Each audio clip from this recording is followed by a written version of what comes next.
Alara Vance set up the emergency medical station with practiced efficiency, arranging supplies in the exact order she'd learned during her years as a combat medic. Bandages, antiseptics, analgesics, emergency trauma supplies, diagnostic tools, everything had its place. The converted laboratory space aboard the Intergalactic Academic Exchange Program Station wasn't ideal, but it would serve well enough. Ridiculous assignment, she muttered to herself, though without real venom. After 8 years of treating wounds under artillery fire, babysitting a bunch of alien students during their Interstellar Science Innovation Day should be a cakewalk. At least, that's what her commanding officer had promised when offering her this recuperative assignment following her last deployment. The program was heralded as a groundbreaking diplomatic initiative, bringing together promising young scholars from across the galaxy to study in a neutral environment. Humanity, being relatively new to the galactic community, had been eager to participate, offering their practical medical expertise as one of their contributions. Alara checked her tablet, reviewing the medical profiles of the 23 non-human students participating in today's event. Their physiologies were wildly diverse. Silicon-based beings, energy constructs, various biochemistries completely alien to human medical practice. She'd been briefed on the basics, but the detailed xenobiology manuals remained largely unread on her device. Experience had taught her that field medicine often came down to first principles, regardless of the patient's biochemistry.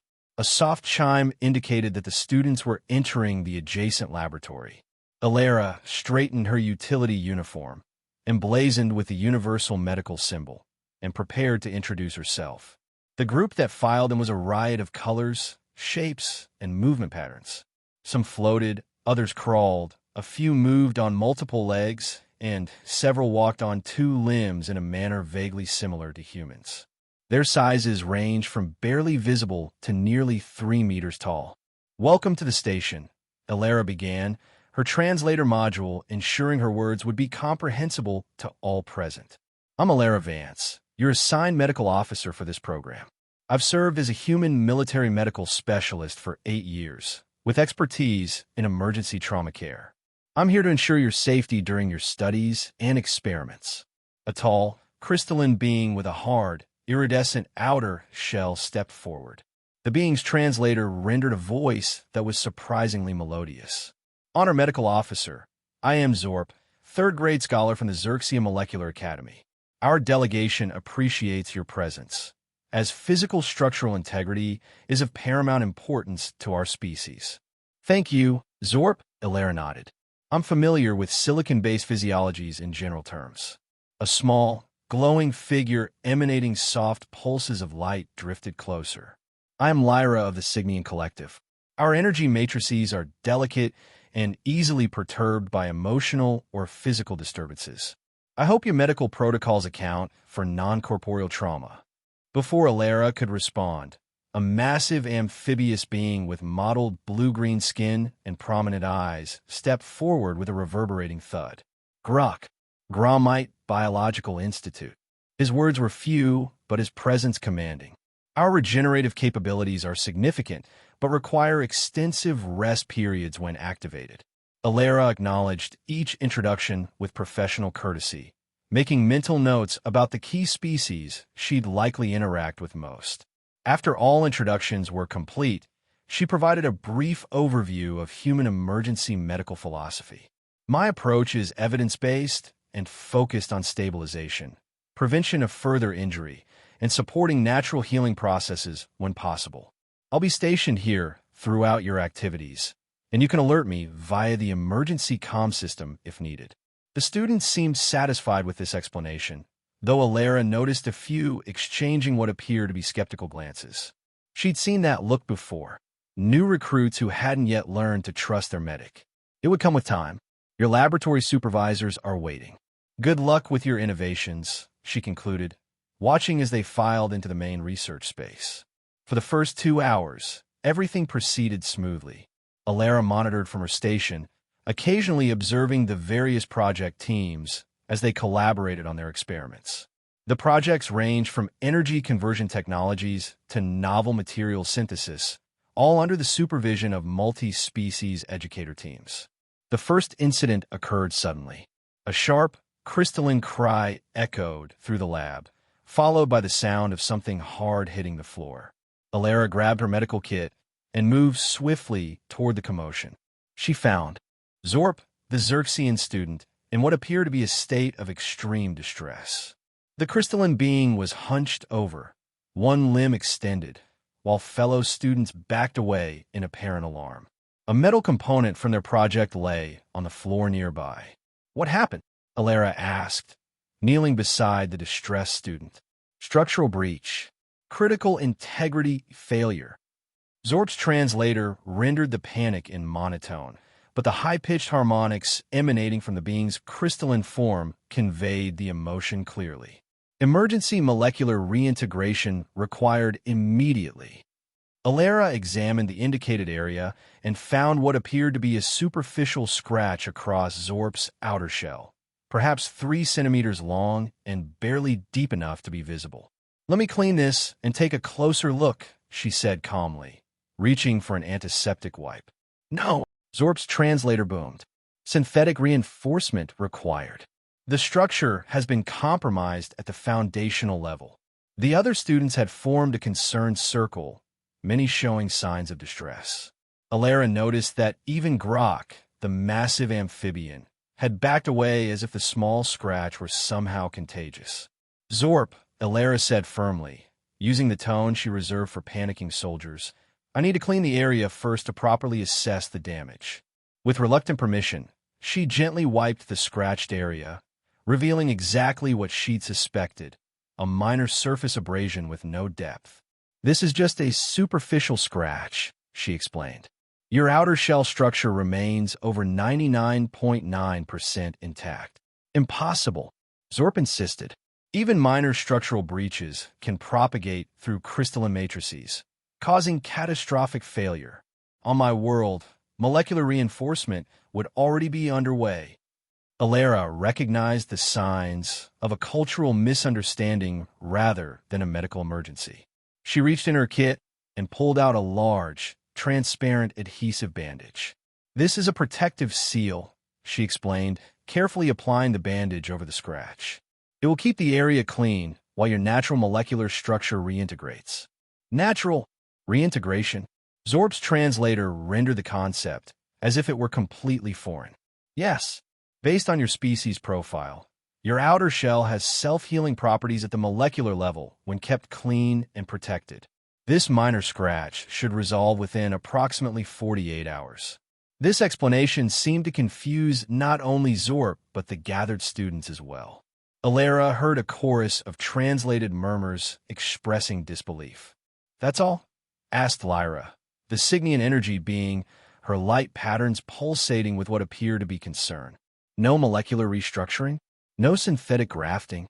"Ice it and you'll be fine," Alara said, the old military medic phrase slipping out automatically. Seeing their confusion, she clarified, "Keep it clean, protected, and continue normal activities. The body knows how to heal itself."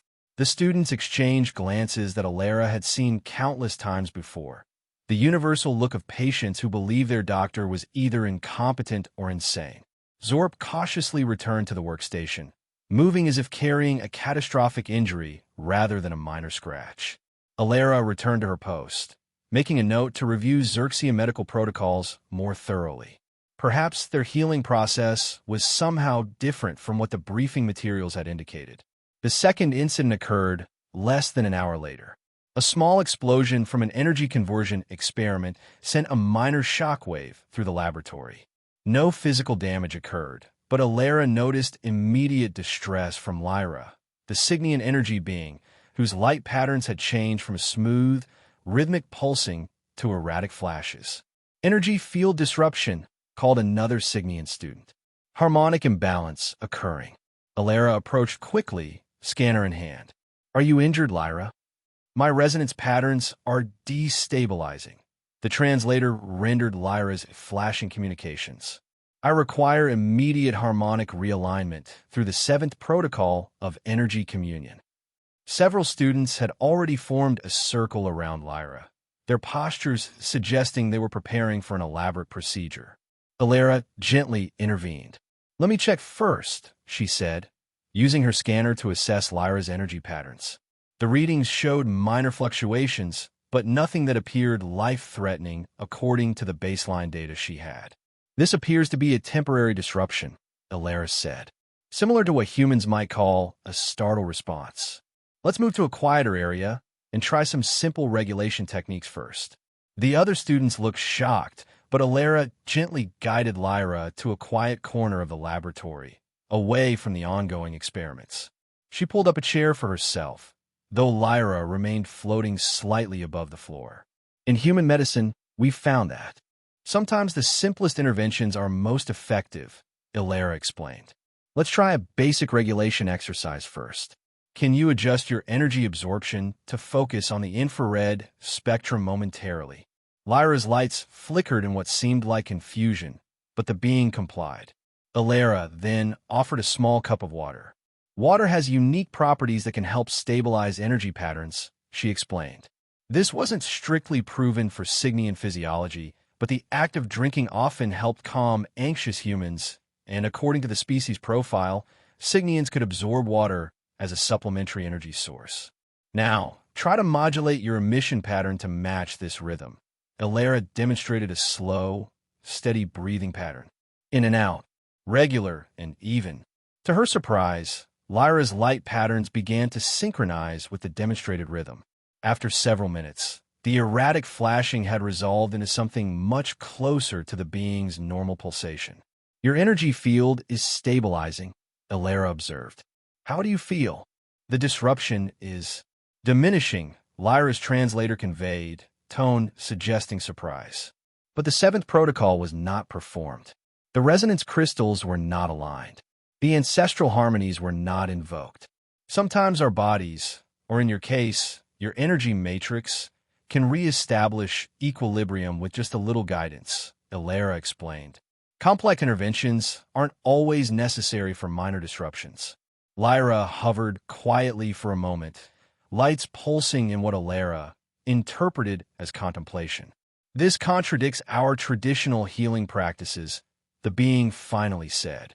"Different approaches work in different situations," Alara offered diplomatically. This was a minor disruption that responded well to simple measures. More serious disruptions might require your traditional protocols. Lyra returned to her workstation, energy patterns now stable, but Alara noticed the Cygnian students gathering to discuss what had happened, their light patterns suggesting intense conversation.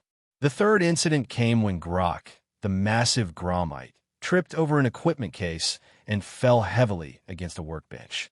The impact wasn't particularly violent, but Grok immediately backed away from the group, his mottled skin darkening in what appeared to be distress. "Grok requires hibernation chamber," announced another Gromite student. "Tissue damage has occurred. Extended regenerative cycle must begin immediately." Alara approached the hulking amphibian, who was now settling into what appeared to be a meditative pose in the corner of the laboratory. "May I examine the injury first?" she asked. Grok reluctantly extended a limb that was developing a darkened area, the equivalent of a bruise in human terms.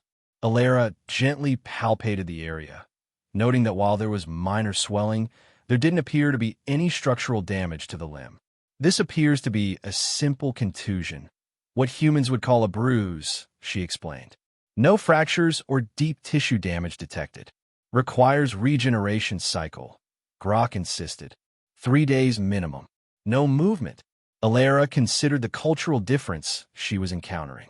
"On your world, you would enter a hibernation state for this type of injury." "His way of Gromites," Grok confirmed. "All injury requires complete regeneration cycle." Alara reached into her kit and pulled out a cold pack, breaking the internal seal to activate it. "This is a cooling compress. It reduces swelling by constricting blood vessels and can significantly reduce pain and healing time."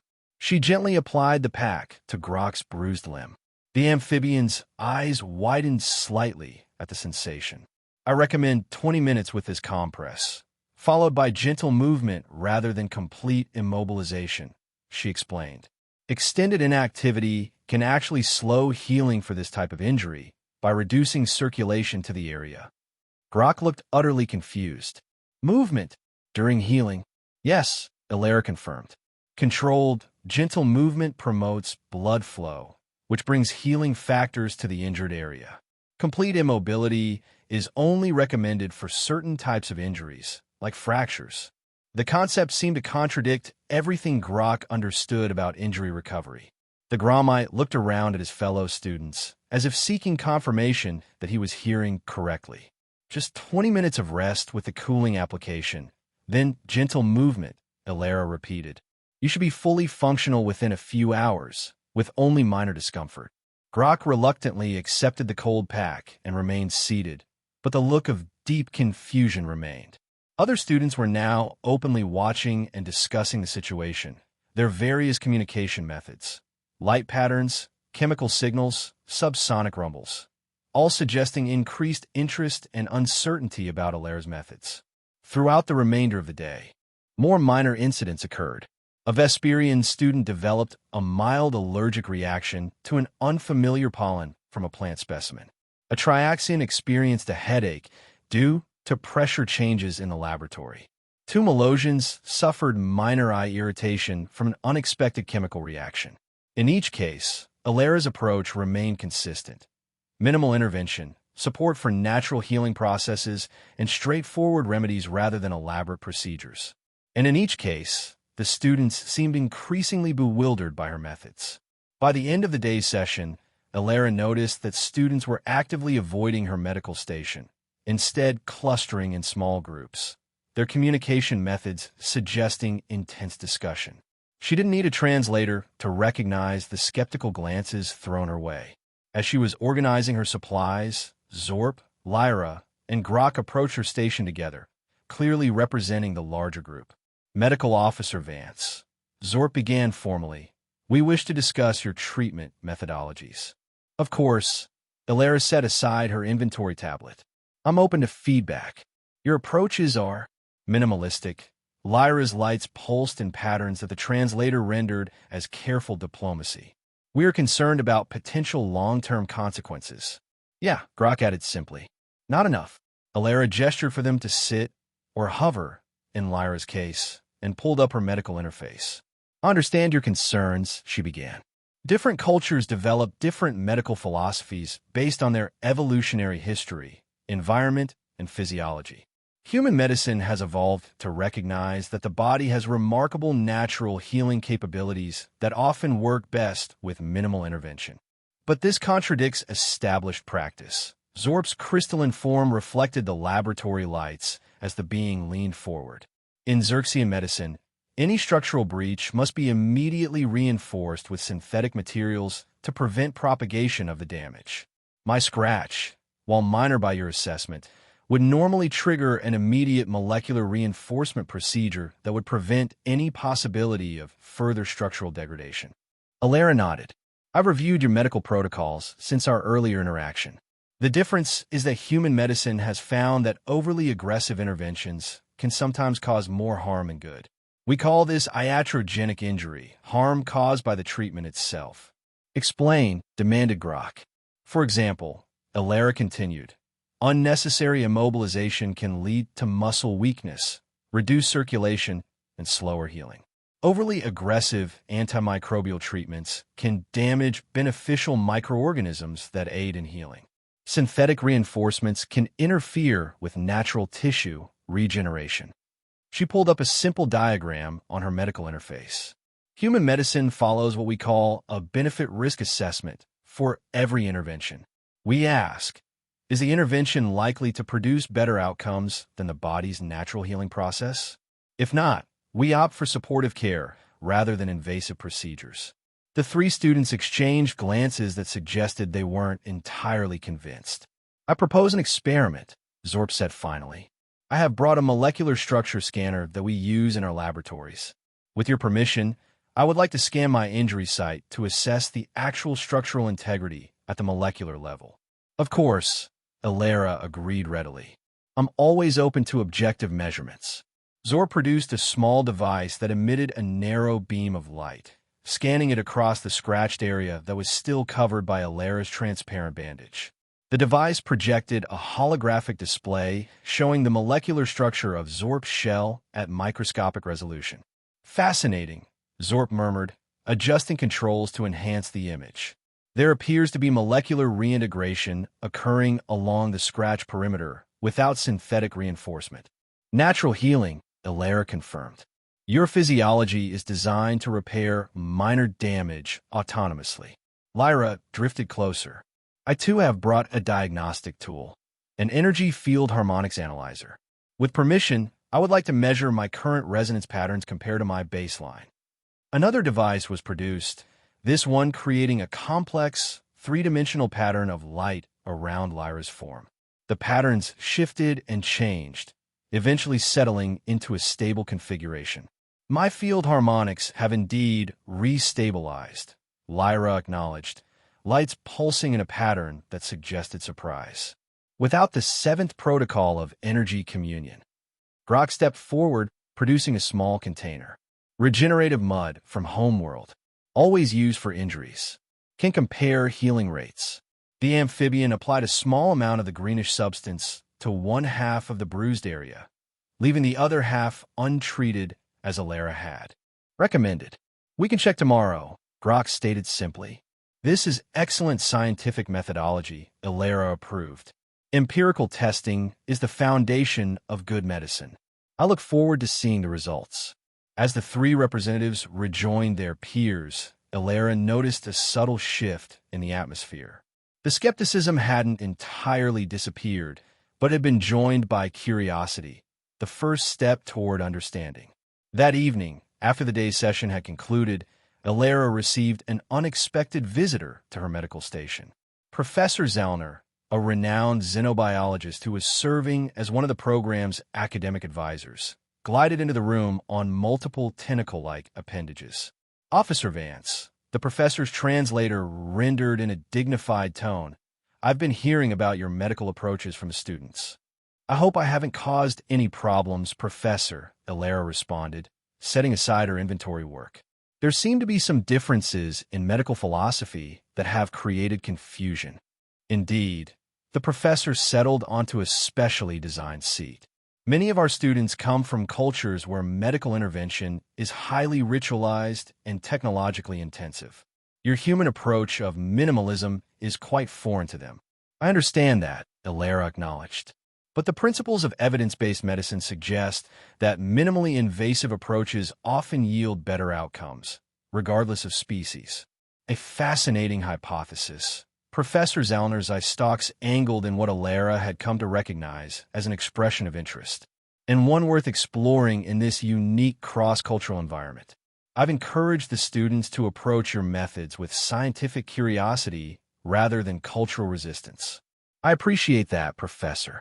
However, the professor continued, I should warn you that true emergencies may test the limits of this cultural exchange. When fear overtakes curiosity, beings of all species tend to revert to their cultural programming. I'm familiar with that phenomenon from human emergency medicine, Alera agreed. Crisis tends to amplify cultural differences rather than diminish them. Let us hope no such crisis arises, Professor Zellner said, rising to leave. But it would be wise to prepare for that possibility. Alera pondered the professor's words long after he had departed. Cultural differences in routine care were one thing, but emergency situations could indeed create much more complex challenges.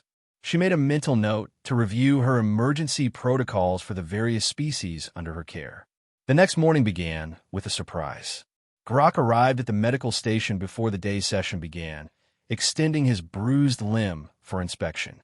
Interesting results, the amphibian stated flatly. Alera examined the limb carefully.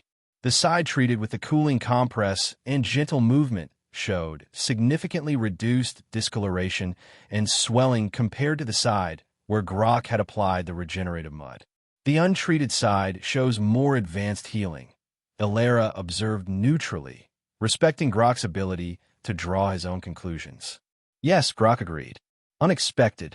Movement increased blood flow. Cooling reduced inflammation. The massive being paused, then added efficient. Different approaches work for different types of injuries, Ilera explained. Your regenerative mud might be more effective for more serious injuries where tissue regeneration is the priority.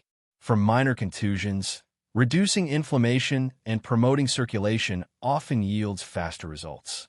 Grok considered this information with what appeared to be deep thought. Makes sense? Well, remember, as the day's activities began, Ilera noticed a subtle shift in how the students interacted with her. The open skepticism had diminished, replaced by cautious interest. Several students approached her with questions about human medical philosophy and specific treatment approaches.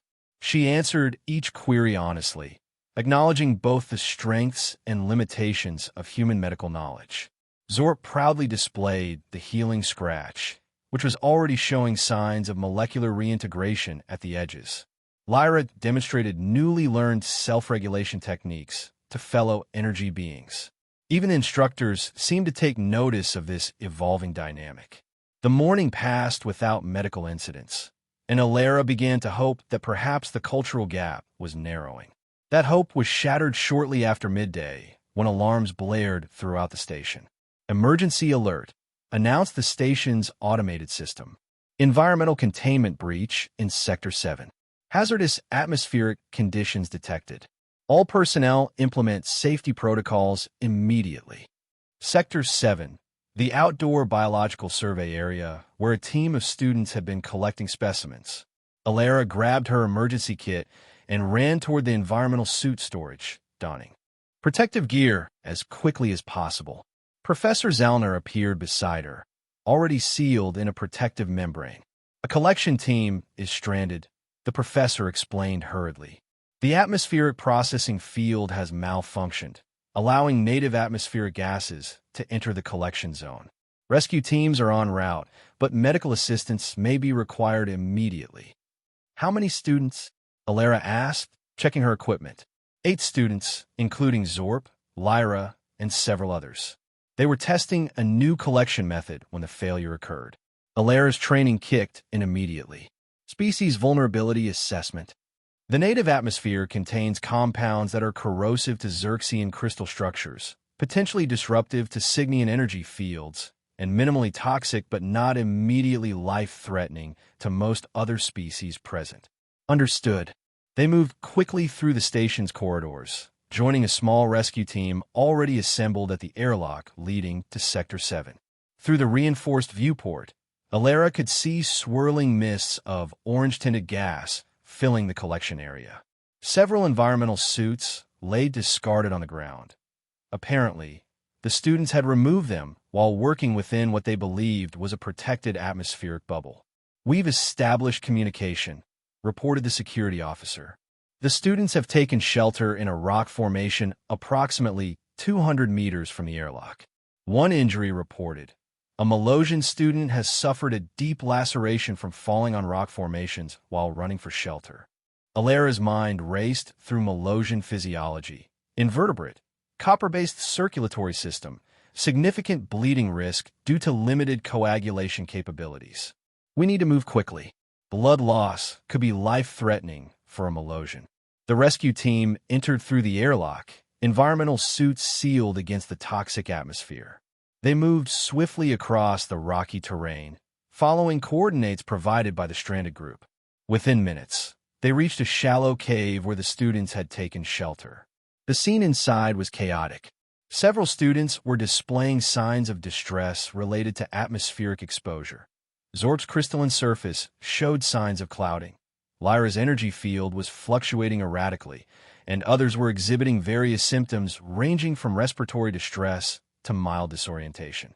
But Ilera's attention immediately focused on the Malosian student lying on the cave floor. A jagged wound across what approximated the being's abdomen was leaking thick, blue-green fluid, Malosian hemolymph, their equivalent of blood. 2 other students were attempting to apply pressure, but the fluid continued to seep around their efforts. "A medical officer, Vance," Ilera announced, kneeling beside the injured student. "I need to assess this wound immediately. The structural damage is severe," Zorp exclaimed, crystal surface clouding more rapidly in what appeared to be agitation. We must synthesize a replacement exoskeletal segment immediately. Energy disruption is catastrophic, Lyra's translator rendered, as her light patterns became increasingly chaotic. Full harmonic reconstruction required. Everyone, please step back and give me space to work, Ilara commanded firmly. Professor Zellner, please organize the evacuation of the uninjured students while I stabilize this patient. The professor efficiently began directing the rescue team to prepare the other students for return to the station. Ilara quickly assessed the Melosian's wound, noting that while it was deep, it appeared to have missed vital organs. The primary concern was fluid loss and potential infection. I need to stop this bleeding and close this wound before moving the patient, she explained, opening her emergency kit. The atmospheric contaminants could cause secondary infection if they enter the circulatory system. She worked quickly, applying a specialized coagulant gel designed for copper-based circulatory systems, then using a medical sealing film to create an airtight closure over the wound. The bleeding slowed almost immediately. This temporary seal will prevent further fluid loss and keep atmospheric contaminants out, she explained to the concerned students still hovering nearby. Now I need to stabilize the patient for transport. But the molecular structure, Zorp began, will need to be addressed after we ensure survival, Ilara interrupted firmly. In emergency medicine, we follow a hierarchy of interventions. First, we stabilize life-threatening conditions. Then we prevent further injury. Only then do we address reconstruction and long-term healing. Something in her tone, the absolute certainty of a battle-tested medic, seemed to penetrate the student's anxiety. They stepped back, allowing her to continue her work. Ilara administered a mild sedative appropriate for Melosian. Physiology then carefully placed the injured student on a collapsible stretcher from her kit. The patient is stabilized for transport. We need to move quickly to get everyone out of this toxic environment. The evacuation proceeded with remarkable efficiency. The rescue team assisted students whose mobility was compromised by exposure to the atmosphere, while Ilara and 2 team members carried the injured Melosian. Within 10 minutes, they had reached the airlock and re-entered the safety of the station's controlled environment. Medical support teams were waiting to receive the affected students. Ilara transferred care of the injured Melosian to the station's xenobiological medical specialist, providing a concise briefing on the interventions she had already performed. Then she turned her attention to the other affected students. Zorp's crystalline structure showed concerning signs of surface erosion from the atmospheric exposure. Traditional Xerxian treatment would involve extensive replacement of the affected molecular layers, a painful and lengthy process. The erosion appears superficial, Ilara observed, scanning the affected areas. I recommend a thorough decontamination wash followed by application of this mineral-rich solution. She indicated a compound in her medical kit. It provides the building blocks your molecular structure needs to regenerate naturally without invasive replacement. Zorp hesitated, clearly torn between ingrained cultural medical practices and the evidence of Ilara's competence demonstrated during the emergency. I will try this approach, the crystalline being finally decided. Lyra's energy field continued to fluctuate erratically, her light patterns suggesting significant distress. Ilara approached carefully. Your field disruption appears to be partially physical from atmospheric interaction and partially a stress response, she observed. Let's address both simultaneously. She guided Lyra to a quiet corner, away from the bustle of emergency response activities. First, I'm going to use this field stabilizer to help dampen the physical disruption. She activated a small device that emitted a gentle, pulsing field. Now, I need you to focus on synchronizing your energy emissions with this pattern, similar to what we practiced yesterday, but more focused. To everyone's surprise, Lyra's chaotic emissions began to stabilize within minutes, gradually returning to a more normal pattern of pulsation. The combination of minimal technological intervention and self-regulation techniques is often more effective than either approach alone, Ilara explained to the observing students.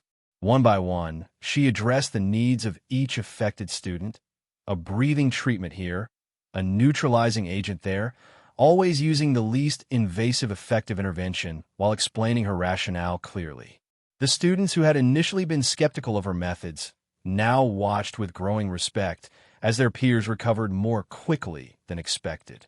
Hours later, when the emergency had fully subsided and all students were stable, Alara found herself surrounded by a group of curious alien students in the recovery area. "Your emergency protocols were most effective," Zorp acknowledged, crystalline surface now clear and showing signs of natural regeneration where the erosion had occurred. The minimal intervention approach allowed for rapid response to multiple patients simultaneously. "And the hierarchical prioritization system is logical," added Lyra, whose energy field had fully stabilized. "Addressing life-threatening conditions before reconstructive procedures optimizes survival outcomes." Yeah, Grok contributed in his characteristically concise way. "Makes sense. Save life first, fix pretty later." Alara couldn't help but smile at the amphibian's blunt summation. "That's a good way to put it, Grok. In emergency medicine, we often say life over limb, meaning saving the patient's life always takes priority over perfect reconstruction. But our traditional medical practices have value too," offered another student, a delicate insectoid being. "They were developed for good reasons within our evolutionary contexts." "Absolutely," Alara agreed readily. "Every medical tradition contains wisdom developed through centuries of observation and experience. The challenge is knowing which approach is best suited to each specific situation."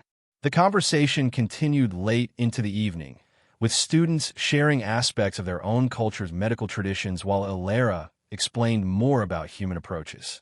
The atmosphere had transformed from skepticism to collaborative exchange. 3 days later, as the Intergalactic Academic Exchange Program prepared for its closing ceremony, Alara was surprised to receive a formal invitation to attend, not simply as staff, but as an honored participant. When she arrived at the ceremonial hall, she found a special display had been prepared. "The Fundamental Principles of Cross-Species Medical Care," read the heading above a holographic display. Below were listed 7 principles, collaboratively developed by the students she had treated. 1. Maintain calm assessment before intervention. 2. Prioritize life-stabilizing measures above all else. 3. Diagnose thoroughly before invasive intervention. 4. Respect natural healing processes when adequate. 5. Consider cultural context without allowing it to override necessary care. 6. Share knowledge and respect diverse approaches. 7. Always carry bandages and cold packs. The last principle made her laugh out loud.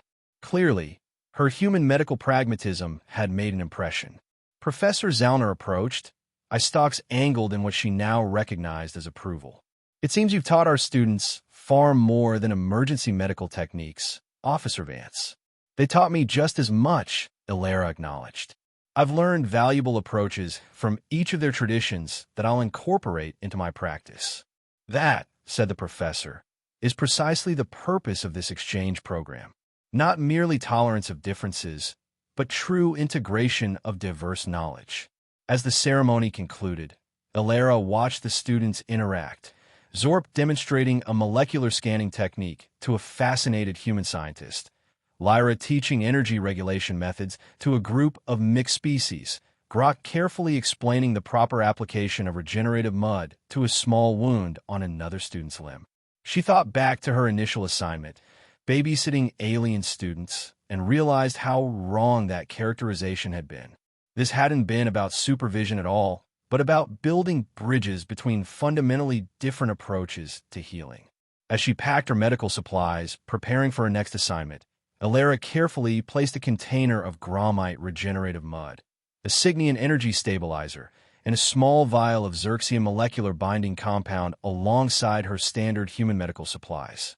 Her kit, like her practice, was richer for the exchange, and prominently displayed in the center of her kit, right next to the bandages and cold packs, was a small holographic display showing the 7 principles, a reminder that healing transcended species even when approached from wildly different perspectives. "Ice it and you'll be fine," she murmured to herself with a smile. Sometimes, across the vast expanse of the galaxy, the simplest approaches really were the best.